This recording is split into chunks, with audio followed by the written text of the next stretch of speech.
Rápidamente, Felipe Dante pregunta: ¿hasta qué punto el ser humano es influenciado por la cultura o por lo biológico? ¿Cree que la belleza es un constructo social o hay parámetros naturales? Sí, es decir, sí hay un constructo social y sí hay parámetros naturales.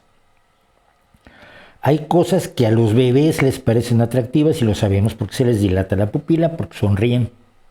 Y hay cosas que a los bebés les parecen feas y lo sabemos también por eso, por sus reacciones. Tratamos de que las dualidades se vayan siempre a uno de los extremos. ¿Esto es genético o es cultural? Es los dos, siempre, salvo casos muy concretos de alteraciones genéticas bien definidas, que además que salen de lo normal, o que tienes que simplemente no se produce una proteína, bueno, ya vas a tener determinada enfermedad a tal edad por la falta de esa proteína, o por una trisomía. Incluso cuando hay una trisomía, por ejemplo, en el caso de la gente Down, hay gente que tiene un Down muy acusado y hay gente que tiene un Down altamente funcional.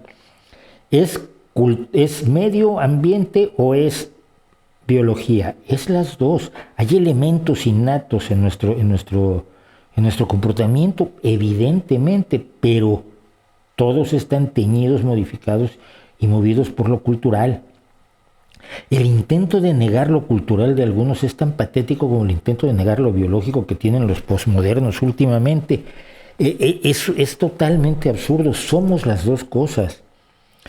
Y para explicaros, yo recuerdo siempre una analogía que hacía Richard Dawkins, creo que era Richard Dawkins, que es: la gente antes creía que nuestra dotación genética era una especie de plano, de cómo se construía nuestro cuerpo, nuestra mente, nuestro cerebro, neurona a neurona, dónde iba cada cosa, que era un plano como el plano de una casa.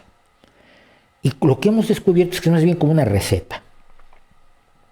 Es decir, una receta te dice cuántos ingredientes, qué ingredientes tienes que tomar, qué cantidades, pero si le echas un poco más de harina, o le echas un poco menos de sal, o le echas un poco más de pimienta, o le agregas páprica que no estaba en la receta, pero que crees que puede sonar bonito, o que, caramba, no tienes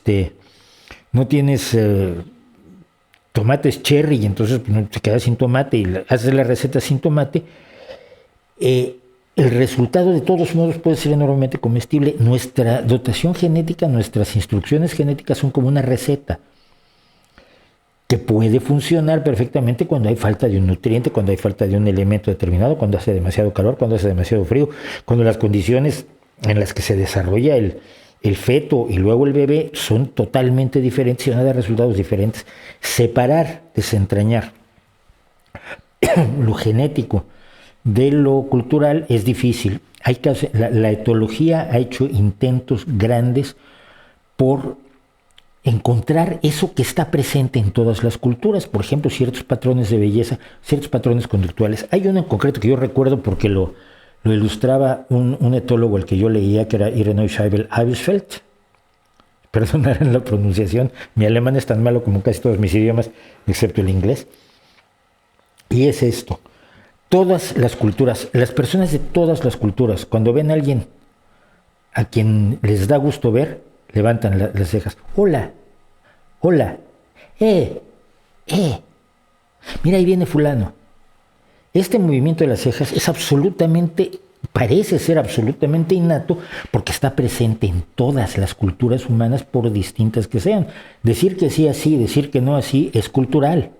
Pero hay otras cosas que no son culturales y hay cosas que son claramente mezcla de lo cultural y lo biológico. Se puede descubrir hasta cierto punto qué elementos son claramente innatos. Lo que no se debe hacer es utilizarlos como pretexto filosófico para imponer visiones sociales que son repugnantes a la más elemental razón humana.